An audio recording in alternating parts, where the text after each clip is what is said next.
So what brings you to LA? Look, one of the things that's incredible, I think, about this industry is there's such a diversity of different people working on different projects all in this one hub.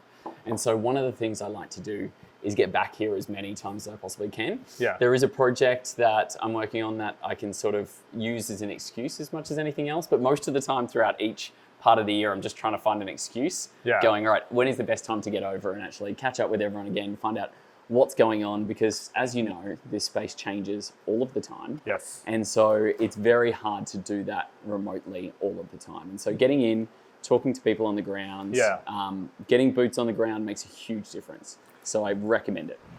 And you're quite remote. I mean, you're in Australia. So you're living in an apartment here for a bit? Yeah. Tell me about your setup, like why West Side and sort of what kind of foods you had and how are you getting on around LA? How are you finding things? Yeah, sure. So it just happened as circumstance that I always just end up around the beach area, around Santa Monica. My cousin has a place out there, so I stayed with him once and then just got addicted to the area. Yeah. And then now every time I come back, I'm just there. That's your spot. It's my spot. Yeah. I know where my stuff is. I know where to go. So that's what I did. So I've got, an apartment there for the duration that I'm here and loving the lifestyle. It's fantastic. So, just getting up, walking along the beach, heaps of great restaurants around. Food is fantastic. Oh my gosh, I've had more amazing Mexican here than I have my whole life before this. I love it. It is brilliant. Is there does Mexico food exist in Australia? Look, it exists, yes. Okay. Is it great? Yeah. Yeah. There's a couple that are really, really good. The majority, not so good. So we have LA's quintessential food is, let's say, tacos, right? You think tacos, you think LA. Of course, it's not our cuisine, it's Mexican cuisine. What is sort of Australia's signature cuisine? Oh gosh. Like the one dish that defines it all. If you talk to an Australian, they would probably say like a sausage on bread or something like that. Because it is the central point of so many rituals that are Australian is a sausage on bread. Like you go over to someone's house for a barbecue, usually it's lowest common denominator, throw some sausages on the bread, on the barbecue, chuck them in a slice of white bread and you're done. That's it. Like literally the most effort you go to. If you go to an election in Australia, they hand out sausages on bread as you vote. Like it is just part of the process. Really? And so more people talk about getting a sausage and bread than they do about voting. Like that's just sort of just something that drags you out on the day. The main thing is you're going for the sausage and bread. Yeah. So that's probably the most quintessential Australian thing. Like other than that, you talk about things like, meat pies and things like that, but mostly we just stole them from other people. I've heard meat pies. Yeah, it's not like a thing. Well, it's okay. is. Yeah, like they're around. Like bakeries are everywhere, and you can kind of get sausage roll, meat pie, that kind of stuff. Yeah. Are you getting a bit of a trend here though? It's always just like some sort of pseudo meat product wrapped in a pastry or bread. Like, that's all we do. Yeah. I guess tacos are kind of that, you know? Yeah, it's meat wrapped in corn flour. Yeah, but there's other things in there. You might have some coriander or cilantro, as you call it. You've got, some cabbage. You've got like all sorts of different things. So there's a variety. Whereas a sausage on bread is just sausage on bread. Like, there's nothing in there except for meat. You might get onion on the top, like cooked onion. That's it. And some sauce. Yeah. Which is literally just tomato sauce or ketchup. That is it. Okay. I mean, it sort of says a lot about Australian culture. You guys love what you love.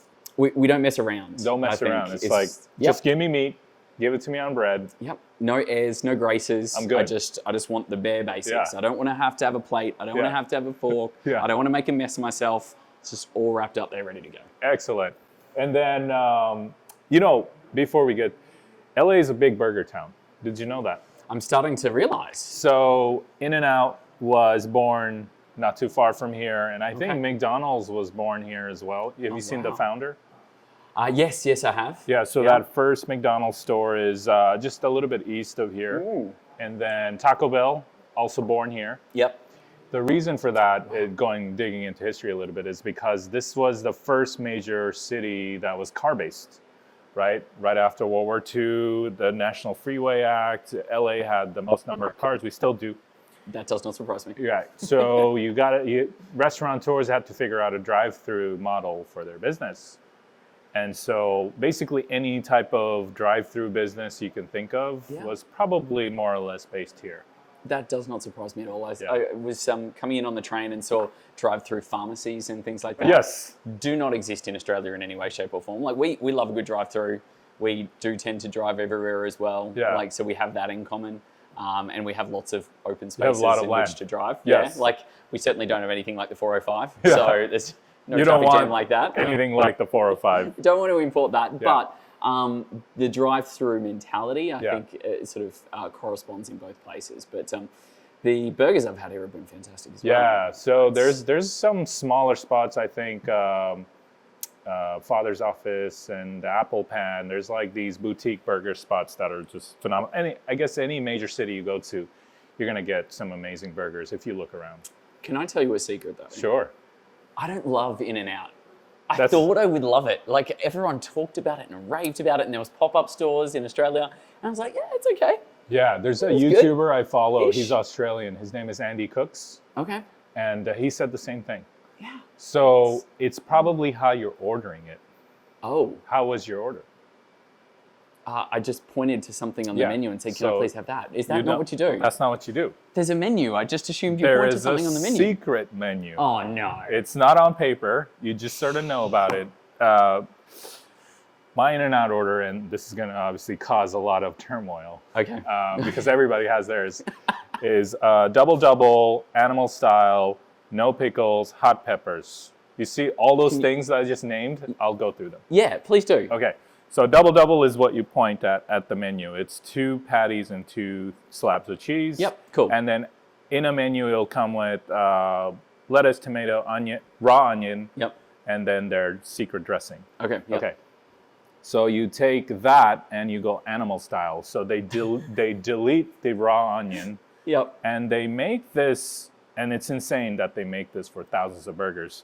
It's a caramelized onion paste that goes on the burger. And then the burger is cooked towards the end on mustard.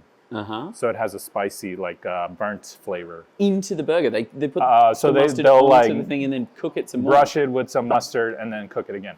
So that's animal style. Okay.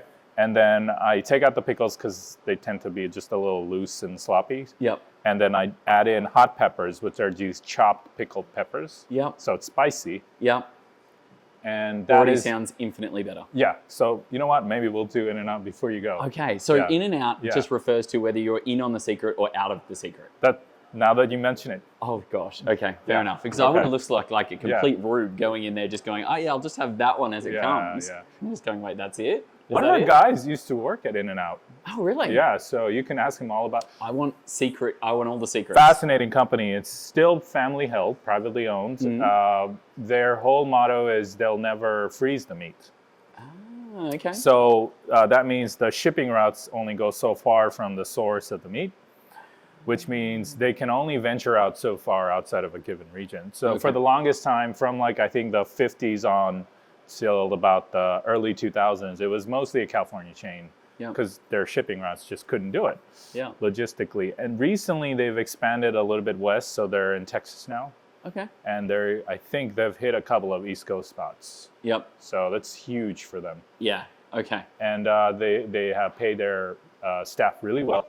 Oh, that's good. So above the the fast food rates. They tend to have great retention, employee retention. Yeah. It's a really well-run company. They need to pay them well just to remember all of the secret codes that the customers come in with. Yes, I don't want an animal style. Like, geez, what was that one again? Quadruple. One is called a 4x4. It's like 4 patties and 4. I can't do that. That's one. a heart attack. Though. Yeah. I'm sure some Australians can figure that out. Yeah. You guys. We should add meat to things. We could do that. That's fine. Let's get to virtual production. You and the burger talk was so much fun. We'll get back into it. Okay, good. You and I travel the world. We see stages. We meet people that use VP. Yeah. Walk me through some of the regions of the world. We'll start with the US and then maybe go west. Okay. The US, obviously the home of, I suppose, momentum in this space, the home of linear creativity in a lot of ways. I think the US has the highest, concentration of skills and abilities, only slightly sort of mixed up by the changing incentive regimes that sort of make it more or less popular to shoot here. So obviously Atlanta and things like that, you've got some very large facilities. And a lot of production work going in there. LA, you've got a number of different stages doing different kinds of work because the market here is a very mixed up market. Every single creative executive seems to come from here or spend time here, and yet production wise, a lot of it is outsourced to different regions, which is a lot of where I look at different parts of the world where incentives line up with facilities, line up with crew skills, line up with technological availability as much as anything else too. You mentioned incentives a few times. It seems like it matters a lot. It is the driving factor for most studios when they're looking at this kind of work. If you're doing something, you're doing an indie film or something like that, then obviously incentives, you're not usually going to qualify for them, or if you do, the amount of money that you'll spend in trying to, acquit yourself of that incentive probably makes it not that worthwhile. But if you're looking at that sort of middle and upper tier of production, then incentives can mean a huge difference to your budget. And then you combine that with things like playing off different currencies, using the strength of, say, the American dollar against, hypothetically, the Australian dollar, which I'm very well acquainted with right now. It is, all of a sudden, you're saving 30% off everything just by moving your money from the US to Australia. And then you save up to 40% in the incentives as well. So that means your dollar goes a lot further, which means you can do a lot more. Now, the interesting thing about this in most studios is that most studios aren't really obsessed with saving money in these sorts of levels of production. Yes, it's great, that's fine, but what they want to know is, can I do more with my money? How can I make my dollars stretch as far as it possibly can to get the biggest impact on screen? And if they can do that, then they're going, well, this is going to make a big difference for eyeballs, this is going to make a big difference for cultural impact, particularly when we're looking so hard to try to get people to come back to the cinema. Finding ways to get as much of that value on the screen that they can see makes a big difference.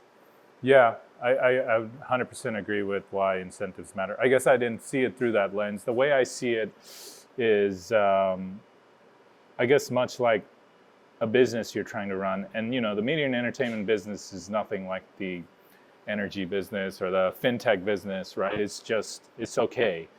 But if I were to run a stage, I would want to invest in technologies that make it more versatile. And then I would also want to diversify my output so I can capture as many of those bins as possible. So in a lot of ways, virtual production does fit into that on paper.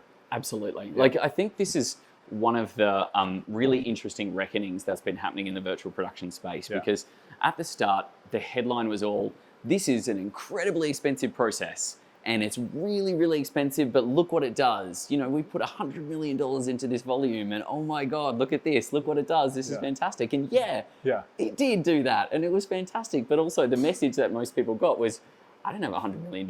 I'm not going to do that. What are you talking about? And so the actual ability of the process was lost in the message. The message was, look at this premium new toy we have to play with and look at what it can do, which is fantastic, but it alienates a lot of people. So I think what's happening now is we're slowly starting to get to a point where other people are starting to see themselves within virtual production, and virtual production studios, if you're operating them around the world, they know really well that diversity is your absolute friend. Diversity of the types of productions that you're bringing in, or some aren't even doing productions. It might be something where it's an experiential thing. It might be something where it's a corporate event. It might be all of these different things sort of balance out your workload, and you can sort of fit different things at different times. And look, if you can have a facility that is operating as many hours of the clock, as many days of the week for the whole year, then you're a very happy person. Absolutely. I'll even take it up a step further. The sort of theoretical maximum diversification you can have is, let's say, a soundstage. It's just an empty box. You could fill it with anything, whether it's a film, a commercial, a TV, whatever. And virtual production gives you like a gear up from that. You can take the equipment and then ship it to where the work is.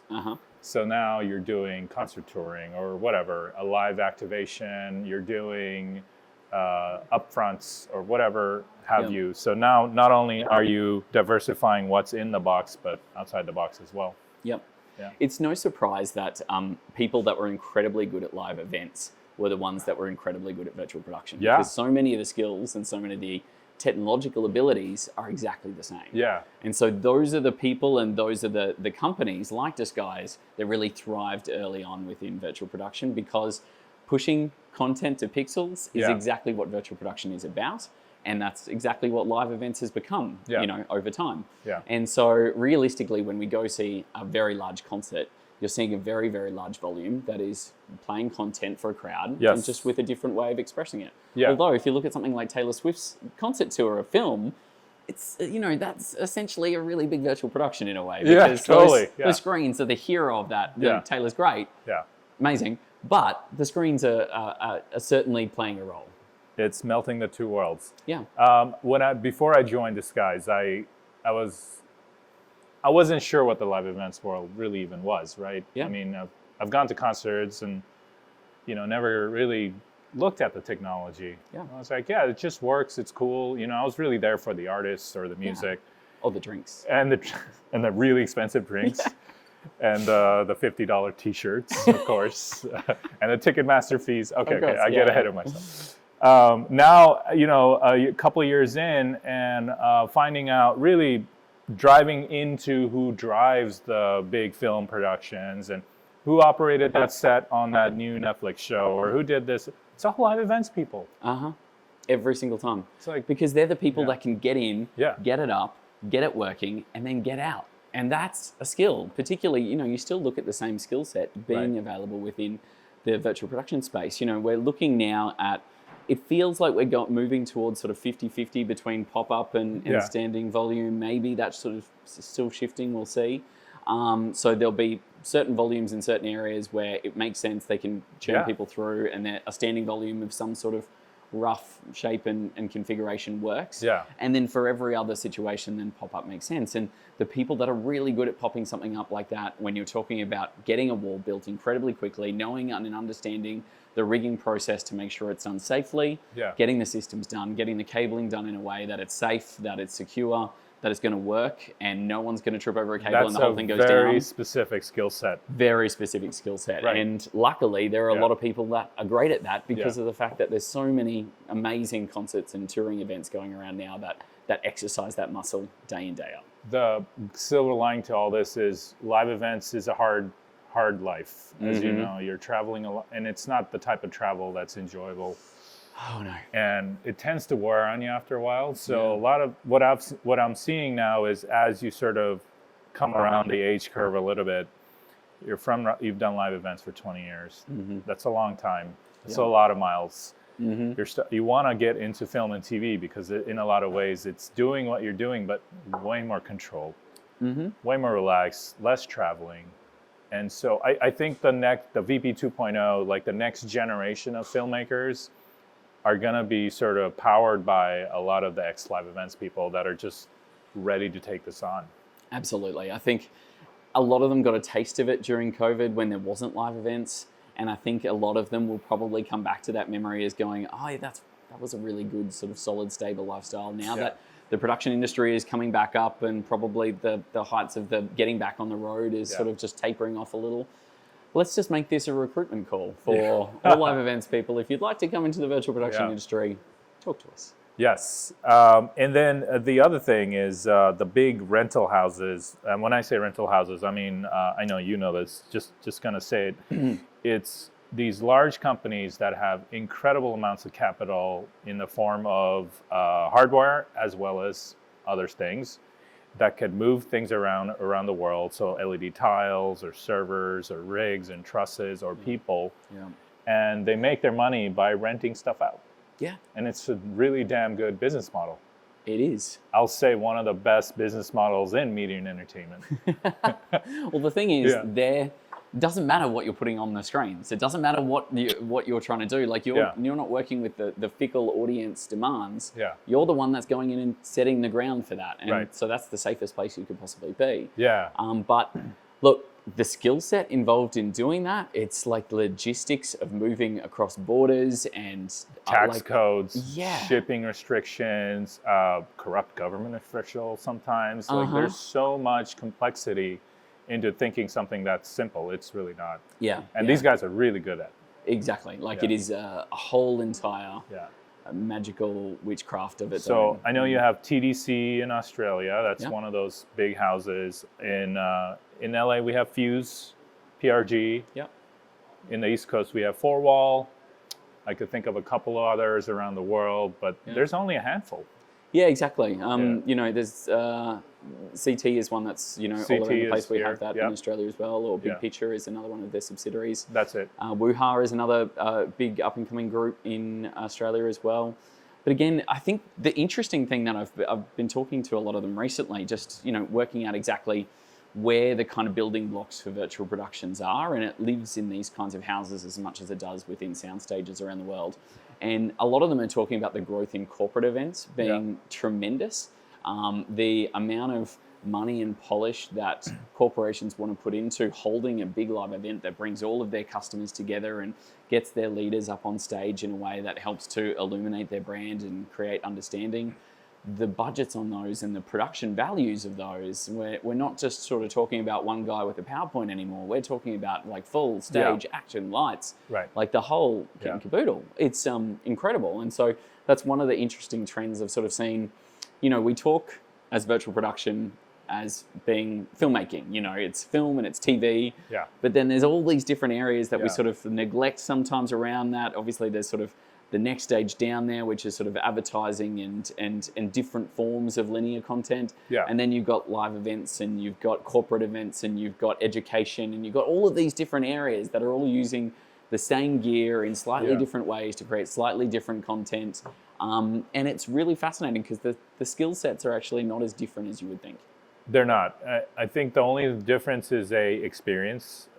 Like feature film tends to get the most experience, the most highly skilled people. Obviously, it's the purest expression of, you know, storytelling. And then the other thing is just an eye for quality. I think that also comes with time. You know, you need your 10,000 hours. You start doing house of worship stuff. I don't know, churches. Like I've heard a lot of folks just, I used to work at my church and run the AV board, the soundboard, and that's how I got started. So you do that for a few years, then you maybe move on to music videos and commercials. It's a really incredible space for young, you know, creators that could experiment, you know, new look and new feel of the same type of content. Maybe move up to TV after that, and then finally film as sort of the apex of your career. Yeah, absolutely. Like, there's nothing like being on set for a premium film or TV show where you just see how much agony goes into every frame. Oh my God. And that's why when it comes to virtual production, a lot of the sort of early friction was around just living up to that exacting eye that was needed. And that takes time and that takes practice, and practice as an industry and practice as individuals working within that set. To be able to deliver at that level. And you have someone on set that is there like fine tooth comb going through every bit of light that enters that frame to understand exactly where it's coming from and whether they want it there and how they want to shape it to tell the story. And it's a fascinating thing to see. I'm really excited for the next 3 to 5 years as virtual production is really gaining a solid ground here, and I feel like it's past the what is this phase and now okay, how do we use it phase, right? It's really exciting period. At the same time, AI is doing a lot and it's advancing rapidly. In my opinion, I do see AI and VP coexisting, at least for the near term in the next 5 to 6 years. I think if anything, AI will help ease a lot of the pain points in VP. How do you see it? I think AI is going to have a big impact, but probably not in the way that people fear the most. I think it will have impacts all over, but the big areas that I see AI having an immediate impact is really in the production management space. You know, a lot of that administrative work and things like that, that is, you know, talking about the processes involved in getting to set and getting shooting, those sorts of things. There's AI tools out there to speed a lot of that up now, from development and pre-production right the way through, and some new tools coming that are sort of looking to break new ground in there as well. And so that anything that you save there in either time or resources is more money you can put on screen. And like we were talking about earlier before, every dollar, you want to get as much of that on the screen as you possibly can. And so that's one area I think AI is already here, already able to help, and will continue to improve there as we go along. And that means that all of those people can start thinking more creatively again. The second thing is just finding ways to speed up that content process. Content is by far and away, you know, the biggest forgotten cost when it comes to virtual production. Everyone goes, oh yeah, we're going to do virtual production, right? We need a cost on a volume. Like we need to find out the cost of the volume. And that's like, yeah, sure, okay, you can get that cost, but you've got to work out how much your content is going to cost. And content usually works out to be 50 or more % of the overall process, depending on it. How long is a piece of the string kind of thing. But when you say content, you mean what is actually the pixels on the screen, the what's going on the wall. Right. Because blank LED doesn't look very good as a background. And it's not going to be that I've seen some avant-garde projects where they've used, I'm just... Look, you know, if you want to use it as a really crisp green screen, go right ahead. Right. That's fine. But the whole point and the whole purpose and the whole value of this process is to be able to lean into what you put on the screen. The content is by far the most complex piece of that entire thing. Exactly. Get it wrong and it's not a process for you. Get it right and it is an incredible process. It will change the way you look at filmmaking. Right. And then there's a gap in between of something in the middle. And so thinking about content in new ways, I think, is changing the sort of economic landscape for virtual production right now. Even before we get to the AI conversation, looking at reducing the amount of over-engineering we did. You know how before I was talking about this idea of, the $100 million, all bells and whistles, incredible volume, size is everything, and you know, we're going to throw all that we can at it in those early days. The thing that I've seen with content on that side of thing is everyone going, everything has to be 3D. We need to be 3D because we might want to shoot from this angle, we might want to do this, we might.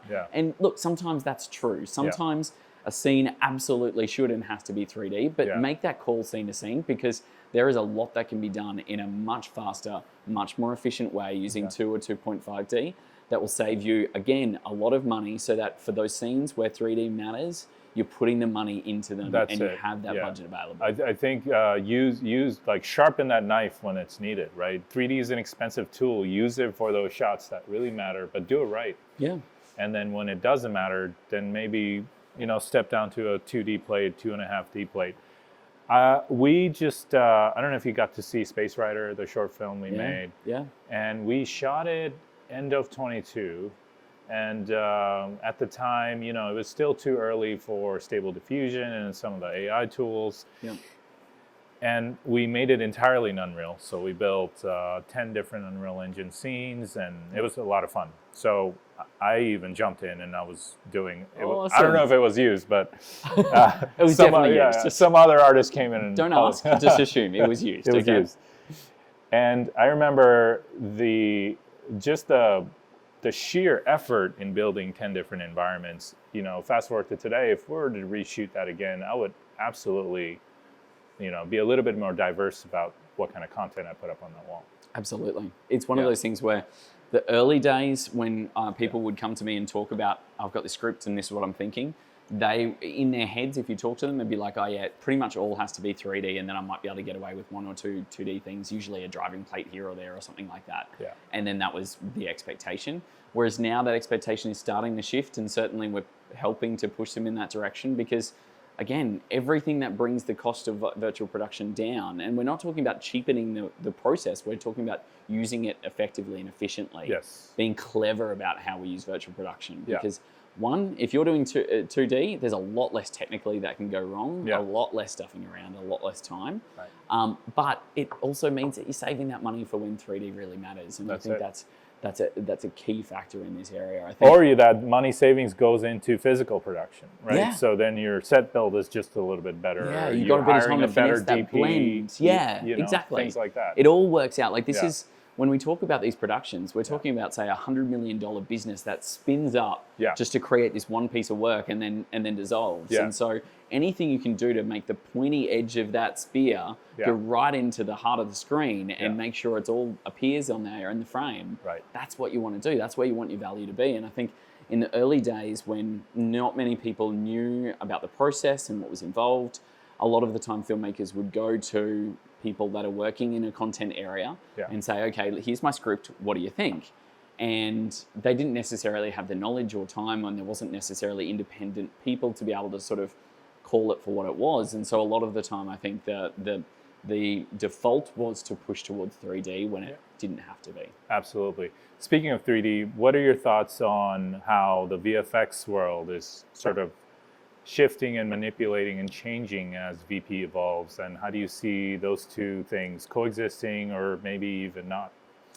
It's a really interesting time, I think it's fair to say. So, you know, traditional VFX groups are just incredible at doing what they do.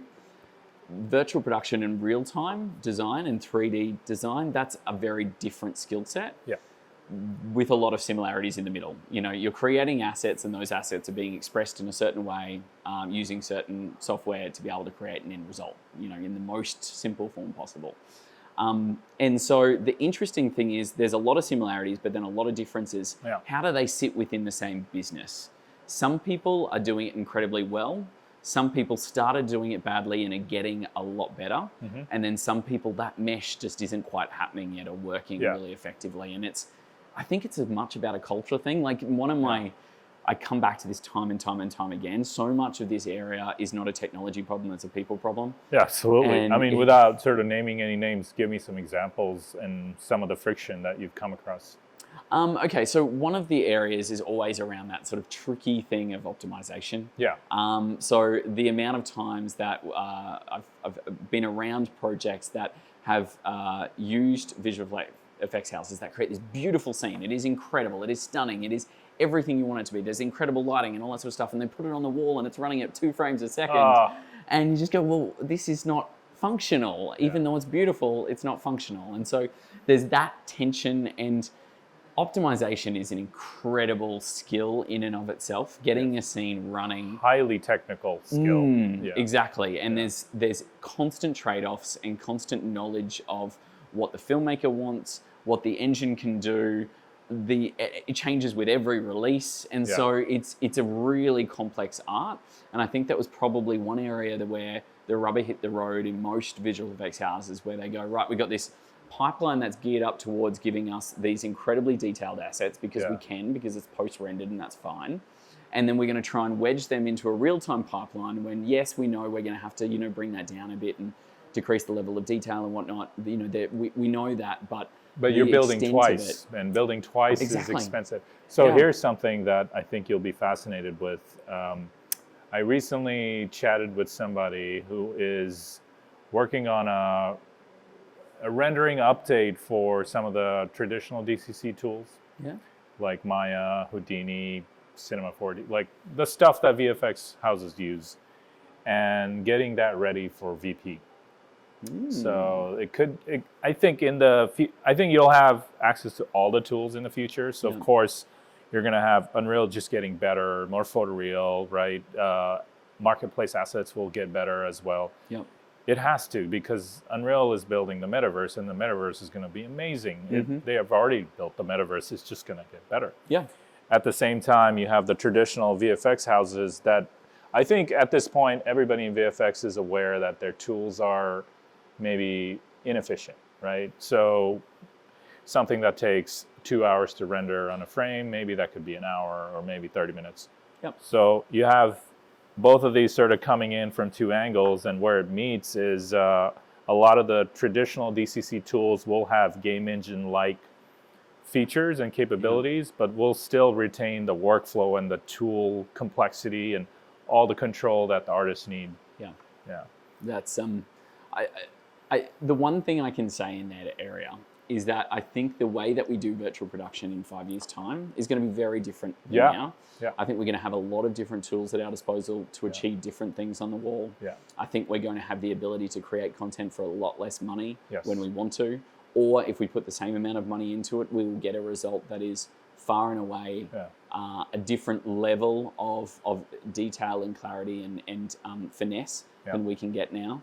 And I think the monetization principle behind volumes with, you know, getting a diversity of different clients through, being able to use them for different reasons, and some of the processes around being able to create more modular, quicker to configure volumes. I think all of those things will come together to mean that in 3, 4, 5 years, we're going to be looking at virtual production as a really accessible, really valuable tool that is a key part of how filmmakers go about creating whatever it is they want in the linear space. Yeah, absolutely. You know, it just kind of takes me back to a really nice coffee I had with a friend of mine who was on the Titanic, on the James Cameron show. Not on the actual Titanic, thank God. Okay. Yes, he's underwater now. He's not okay. So at the time they were making it, and he was on the VFX team, and this was mind-blowing at the time. This is I think 1997. Yeah.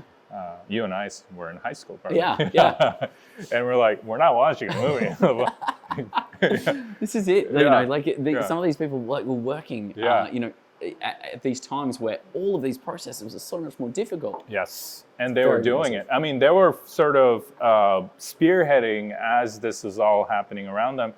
I guess in the same way you and I are sort of doing the same now, or because as VP is changing and it's evolving, we're sort of pushing ahead, knowing that this is going to be a very formidable tool of choice.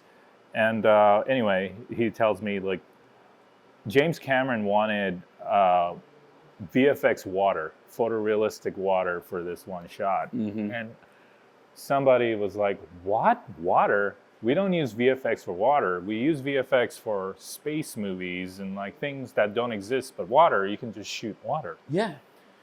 Fast forward to today, we're like, of course, duh. It's way easier to just do VFX. Exactly. Water is really difficult to play with in real life. Like exactly. Water's wet. And you got to put things in water. Yeah. It's unsafe. It's cold. It's hot. Whatever it is, it's not user friendly at all. Yeah. My guess is it was towards the end of the movie when the ship ship sinks. Yes. As time passed on that one? Okay, we'll say time's passed on that one. And it was I just thought about it for a minute. I was like, that's exactly where VP is right now. Yeah. They're like, oh, VP is only for Space Rider. It's only for sci-fi movies or Mandalorian. You know, it's like worlds you can't build. Of course, you build it in a 3D world, put it on your volume. But it could be for everything if you do it the correct way. And if it makes sense financially, of course, it's going to be for everything. This is one of the conversations I'm having within some studios right now, because a lot of their processes are really designed at executives self-identifying things that they think would be great for virtual production, and then trying to sort of move it towards that path as the sort of from green light stage all the way through pre-production happens. The problem is a lot of that relies on stereotypes rather than actually looking at the fundamentals of the scene.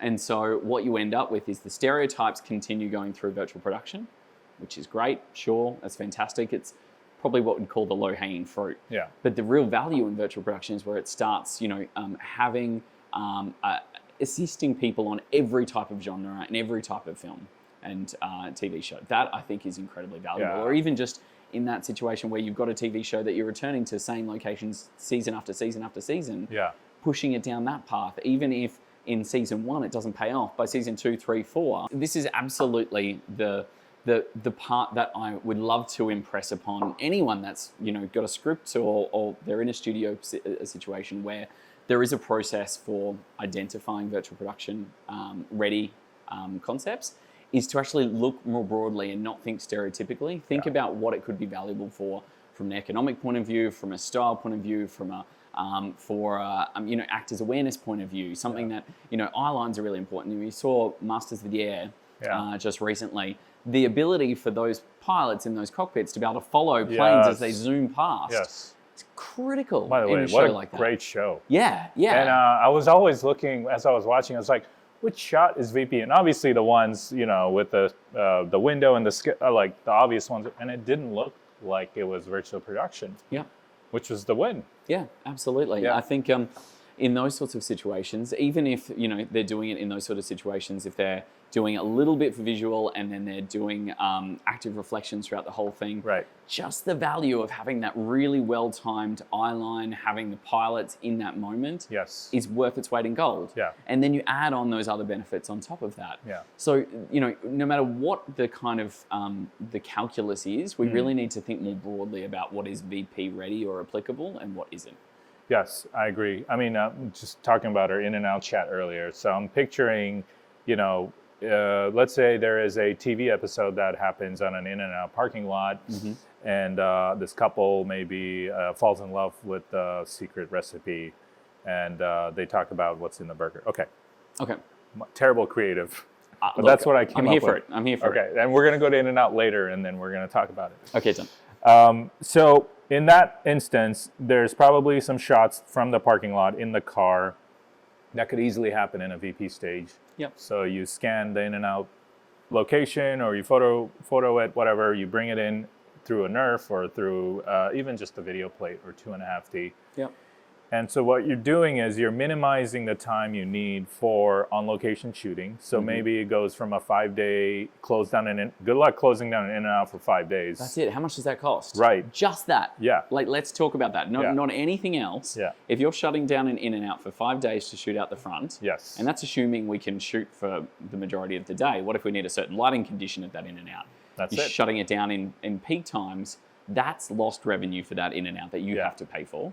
And then you've got the time that crew is sitting around on the set waiting for the right lighting conditions, waiting to control that. Yeah. You have to shut down probably the roads around it so that you can control the situation. You've got additional costs that come from that as well. You add in all of these different things, and all of a sudden something really simple like shooting in like in an in-and-out parking lot is now difficult. Yeah. So I think the shots that absolutely make sense at that in-and-out would be like the cook's cooking on the line, and if you've been to In-N-Out, you know that line is very proprietary to them. There's the grill, there's the fry station, and this and that. Yeah. They're all like huddled back to back to back. I think that would be like not homage to the chain to recreate it in a studio. I think you probably want to do it on location. Yeah. So maybe instead of 5-day closeout, you do a 1-day closeout, and you just shoot the interior scenes on that day, and then take all the exterior shots back into your studio. Yep. Absolutely. Right. It makes complete sense. And that's cleverly looking at ways to sort of cut that up and find out different ways. Like, some people have asked me before, like, do you think or do you want virtual production to take over all location work? Particularly, countries talk about this because they have these incredible spectacular locations that drive their production industries. Right. And so governments and film commissions will talk to me and say, do you think this is going to take over all location work? And I said, I hope not. Because location work has a real value to it and a real purpose 100%. to it. And when you spend the money on that location and that time and you take your actors out there, you want it for a certain reason and a look and a feel and a grandeur that means that you can really place that actor there. My question is, how much time do you need to spend there versus how much you can then do somewhere else? One of the areas I've been doing a bit of work recently is in Iceland. A country that is known for just some of the most spectacular landscapes in the world. Right. Like just every... You put a camera up anywhere, it's going to look cinematic. Side of a highway and you're just like, this looks like an alien planet. This looks like an incredibly vast landscape. Like whatever it is, it is just the extremes of the world right in one location. And one of the things that is obviously difficult about that is you've got really cold conditions. You've got terrible wind. You've got rain that can last for weeks and weeks on end. You've got those sorts of things don't work with filmmaking that well. Yeah. And so you've got locations that are some of the most spectacular to capture in film, and then you've got the other side, which is the country doesn't want you shooting there, and it throws everything at you. The universe doesn't want you shooting there. Yes. Yeah, even a volcano, throw that in. Right. Every single thing is stacked against you. Now, they are very good at making it hospitable to people and guiding them through the process. Yeah, and I'm sure there's incentives as well to bring productions in. Absolutely. But what they're trying to do is looking at virtual production as a way to diversify away from their locations so that you could go out and you can base yourself in Iceland for the whole range of production. You can go out on location and shoot for a few hours or a day at most. You get those wides, get the things you need, and then bring the rest into a volume and actually control it, have a nice temperature for your actors so they're not freezing and sitting there cursing the day that they agreed to be in your production. Those sorts of things make a big difference. And so if you're doing 1 day on location and then 10 days in, that's a very different equation than doing it mostly out. And so 100%. Those sorts of things, I think, is where virtual production shines, and it gives all of these regions an ability to not just be stereotyped as one type of location. You know, you're shooting, you know, in some of the Middle Eastern countries where obviously everyone comes there if they want, you know, a massive scene shot. You're doing Arrakis or something like that, then that's where you go. Also, your cameras probably don't operate at 120 degrees Fahrenheit. No, and sand in a camera is never ideal. Not a good idea. Sand in anything is never ideal. It's one of those substances that just ruins everything it touches. And so one of the things is, you know, they're going, well, that means we could, you know, shoot those scenes, but then we can also do the rest of the production in different ways as well and diversify away from that. We can do the rainforest shot, or we can do the big city shot, or whatever it is, because we have that ability to recreate any landscape within that volume. 100%. You know, that reminds me of Mel's, one of our customers in Montreal. And Montreal is a cold place. And it was really interesting when they told me that they see a lot more activity in the winter, more stage utilization. It's because it's just too cold to shoot outside. Absolutely. It is the perfect way of thinking about it, I think, in terms of virtual production allows you to control the environment in every way, shape, or form. So that's lighting, that's weather, that's travel to and from set, all of those things. You can control that because you're bringing people to a soundstage that is a known quantity. You can control the climate, you control the lighting, everything is there for you to be able to replicate a location without the sense of losing control. 100%. I want to go back to sort of the geographical tour that we were doing. So what are your thoughts on Asia? I think Asia is a really interesting one, I think, because there's an incredible amount of this kind of capability there. The volumes are popping up all over the place. They're being used in incredibly creative ways for everything from really short form TikToks where they'll have a volume set up and they'll have like a booth, and then doing dynamic backgrounds and throwing them up everywhere. And creating content like just 24/7. And so that's a completely different use of a volume than we would actually think about generally when we talk about this. And also they're on the high end of things, also film and TV, and big adoption there. I mean, I've spent quite a few trips to Asia recently, and you know, as an American, I'm always going there like, what's going on here? What are you guys doing? You know, and yes, like in a lot of ways, America birthed virtual production, you know, in the form that we know today, like incubated here, if you will. Of course, the technology is sourced globally. Like there's manufacturers in Europe, in Asia, in America, and all these things sort of work together, like Brompton, for example, and Row panels. They all work, you know, they work together, right? And Disguise absolutely. Servers and so on, Stipe, Croatian company, and so on. And the thing that I think the biggest deduction I can make, and this is maybe a little too on the generalization side, but they're really like to take risks, and they're not so highbrow about things. Like they'll just take the risk and use VP for this thing, even if it doesn't look right, or maybe it doesn't look the way they intended to. Experimentation is not a dirty word there, which is fantastic. And I think there's a certain ingenuity that comes from anyone that was sort of trained in that kind of atmosphere, because it means that they're not afraid to give something a crack and see what works. So I really respect that side of things. I think that sort of ethos is throughout the whole industry there, and it's as you see, you know, volumes get bigger and the kind of investment that goes into them get bigger. You're sort of seeing a lot of different avenues for volumes to really play a role within the media landscape there. And I think we do tend to forget how big the media production space is in Asia. Insane. It is absolutely We have hundreds of large customers over there, and that's just us. And I think the VP landscape as a whole could be few hundred stages if you're counting mainland China, Japan, Korea, South Korea, not North, I don't know. Maybe there is. There might be, there might not. We'll see. Yeah. And we know all the TV production happens internally, so look, who knows what they've got there. Maybe there's an expert in there that's just like cranking out VP shows on the only channel available on TV. I can't wait to see that. The other hotspots that I'm seeing emerge is Thailand. Yeah. A lot of shows out of Bangkok, and then Taiwan. Yep. And Philippines, believe it or not. Because if you look at it, all those places have film industries. Yeah. And they have the, what you say, experimentation thing checked. So they're willing to give it a shot.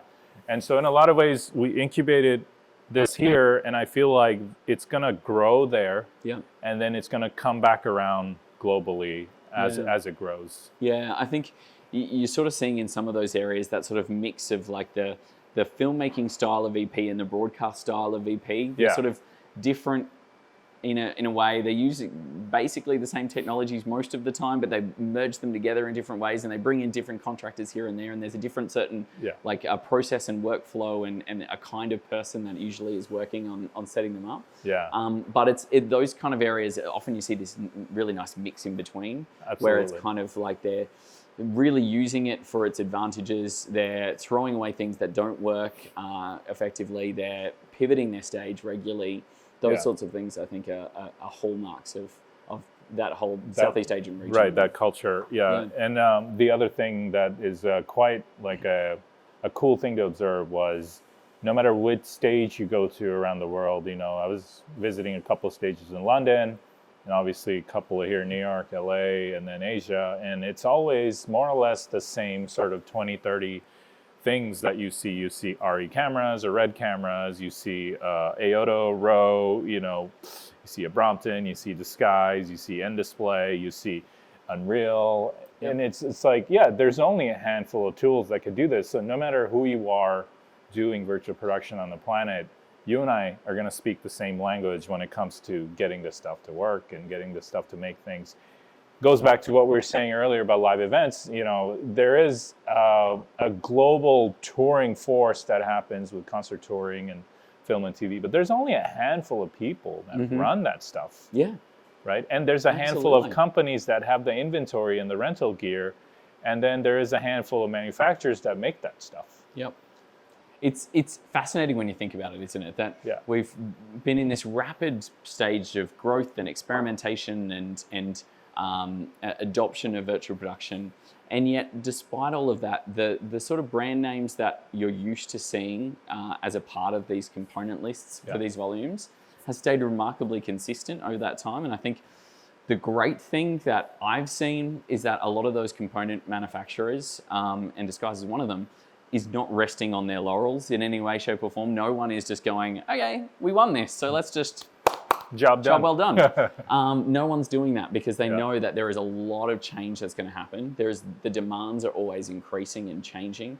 The goalposts are changing all of the time, and that means that they need to be continually stepping it up to make sure that their products, the next generation, is solving the problems of the previous generation. Yeah, absolutely. And I think internally we could sort of look at our goals over the next few years. It's like, we have the following types of content we support. How do we support more types of content, right? It's like, how do we give even more tools to the filmmakers and to the creatives? That's one. How do we make the tools even simpler? Yeah. How do we get the tools to be even more cost effective, even more reliable? It's like there's always room for improvement, and I think we're just constantly cranking that dial. Yeah. And that's just humans doing what we do best. We just make things better. Yeah, absolutely. We have this innate desire to do that in everything we touch. And the ideal factor here, if we're thinking about it, what we really want here is the technology just to seamlessly move into the background, and we want the creativity to sit up front so that there's no technical barrier to achieving anything, doing anything, making anything happen. Yeah. That's the sort of end goal. That's a panacea of what we want here. Yeah. And everything that we're doing in the meantime is just, incrementally stepping towards that. So one thing becomes a little bit easier. Absolutely. One other thing becomes a little, gives you a little bit better result. And if we can keep just incrementally changing that over time, then we get to a point that eventually it's not a concern in people's minds whether something technically is going to work. Yeah. It's universal. It just works. Yeah. One of my favorite tech companies is Blackmagic Design, Australian company. Yeah. And I don't know if this is their official business model or not, but this is what I sort of heard is they do something at 90% for 10% of the cost. Which makes sense if you look at their cameras, they're like $1,000, and yeah, they're 4K, but they're not a Venice 2. Yeah. Right. So, but they're doing it at 10% of the cost or whatever. Yeah. And I was at a film festival in Hong Kong last week, and there was a big Blackmagic booth, and I know all the stuff already, but I just still go in there and I toy around with things, and I pretend like I don't know anything, and the guys are like, pitch me your thing. I want to hear it. Yeah. Yeah. So they had this incredible keyboard that was built for DaVinci Resolve. Wow. And as you know, Resolve is more or less like the color grading standard around the world, right? Absolutely. There's Palm Forward, there's Live Grade, and so on. And then they also had a color wheel, and next to that they had I forget the name of the box, but it was for chroma keying. Okay. Yep. Yeah. Yep. So they have a whole ecosystem of things for editing, for green screen work, and then they of course have Fusion, which is their VFX, like your nuke, if you will, and. We need a Blackmagic design for VP, and I think it'll come where you take all of these building blocks we have that are now for those big stages, and then how do you actually give somebody an option to have it at home? Incredible. Okay. Yeah. There's, I think, a tremendous power in giving everyone the tools to be able to create using a certain toolkit. Like, I think you see things like phones and things like that, giving people the ability to create incredibly clear, detailed work, no matter where they are, pull their phone out of their pocket. And there's so much happening inside that phone to make you look your best when you point it at a random squirrel down the road, or whether you point it at yourself and do a little bit, that has changed the media landscape in a lot of ways. And so if there is a virtual production version of that, so that every family, every education group, everyone can contribute in that way and communicate in a way that means that the theories of virtual production can be real to them, then I think that will help tremendously. Having said that, talking to students now, this stuff is already fairly it's accessible. Makes sense. Yeah, people, they're being taught this, and yes, education is rolling out in a lot of ways, but there's nothing mentally to break down before you build up the knowledge, because you're starting from that foundation. Whereas you talk to some, not all of them, but some really, really famous, really, really adept directors that have been working for 30, 40 years, you've got to break down all of this knowledge, and you've got to work with that fear of them not looking like they know what they're doing when they've spent so much time looking like they know what they're doing in every situation. They are the leaders of their set. They know exactly what to ask for. They know who to ask for. They can say, that doesn't look right, that does look right. Whereas this makes them feel scared again. Yeah. Like we all were when we first started doing any of this stuff. Like you're scared because you don't know what to look for or what to ask for. You don't know the word to use. Yeah. No director or DOP wants to go back to that. Actually, some do. Some do. Some love to learn. Some love to challenge themselves and those sorts of situations. But I can understand why a lot don't. Yeah. And so a lot of the work that I do is talking to these groups just about allaying those fears as much as anything else, and trying to find ways to support that process, because we need sort of top-down and bottom-up approaches to adopting VP. And so students aren't going to be a big challenge. We just need to get their hands on the technology so that they have access to it, and they'll sort the rest out. They don't even need teachers that have done it before most of the time, because there's enough information out there for them to grasp it, understand it, and when they play with it, they can get it.